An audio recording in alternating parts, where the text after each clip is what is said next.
تخيل إنك تصحى الصبح تلاقي البلد كلها لابسة أبيض، النيل هادي والناس ماشية في الشوارع مبتسمة، مفيش زعيق، مفيش شغل، مفيش بيع ولا شراء.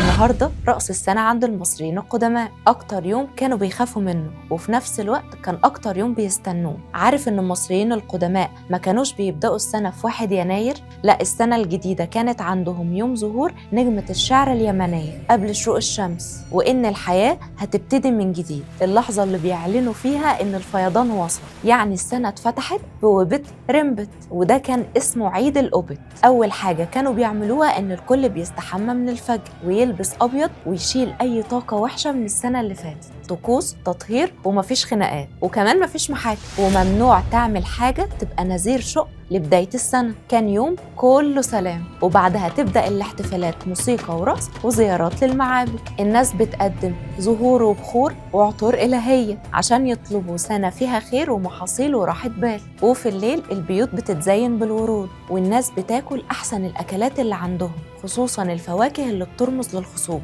أجمل حاجة إن راس السنة ما كانتش عندهم بس بداية ووقت جديد، لا ده كمان عودة للأمل، لحظة بيفكروا فيها إن زي ما النيل بيرجع كل سنة، الحياة برضه هترجع أحسن مهما حصل. فلو أنت فاكر إن راس السنة مجرد بس عد تنازلي وألعاب نارية، فالمصريين القدماء كانوا عاملين منها حكاية وروح وبداية جديدة فعلا. وبس كده، رمبت حتشر نفر، يعني السنة جديدة جميلة. أنا صفا دهب، ودي رحلة صفا، تابعوني.